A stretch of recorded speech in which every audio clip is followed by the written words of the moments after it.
Comme je l'ai annoncé au départ, nous avons une page noire au niveau international sur les décès du pape François, décédé à l'âge de 48 ans, a annoncé le Vatican. À noter que le pape François a participé aux célébrations de Pâques dimanche 20 avril, et s'il n'a pas célébré la messe pascale, le souverain pontife a donné sa bénédiction urbi et orbi à la ville et au monde entier. Sans beaucoup plus tarder, mesdames et messieurs, nous allons passer du côté de la régie où nous allons suivre un élément du journal. À vous la régie.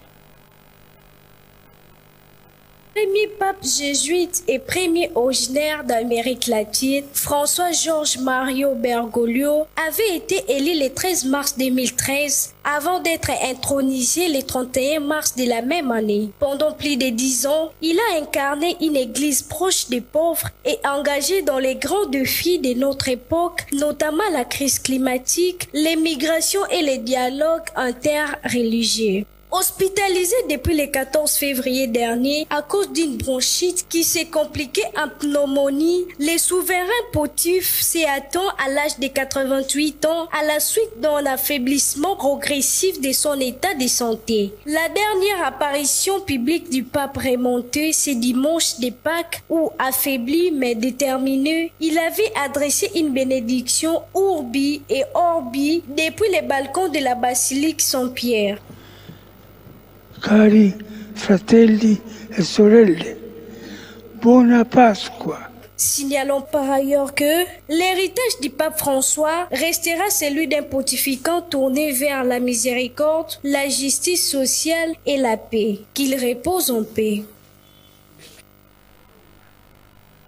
Qu'il repose en paix. Mais, mesdames et messieurs, qu'est-ce qui se passe juste après le décès du pape?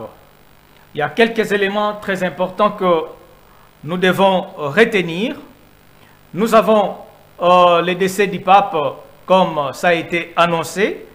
Donc il y a vacances du siège apostolique ou période sede vacante, comme nous pouvons l'appeler.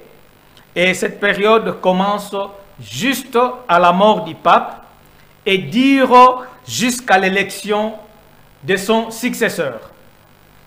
Et qu'est-ce qui se passe alors? Il y a le Camerling constate le décès, il fait l'annonce publique du décès, et puis nous avons les cardinaux qui sont convoqués à Rome par les doyens des cardinaux, et ces cardinaux ils sont au nombre de 252, dont 18 sont africains. Et de ces 252 cardinaux, il y a 136 qui sont électeurs et en même temps ils sont éligibles. Alors, 9 jours de deuil est décrété et les cardinaux se réunissent en congrégation générale pour fixer les jours et l'heure du commencement des opérations de vote, idéalement le 15e jour, au plus tard 20 jours après le décès.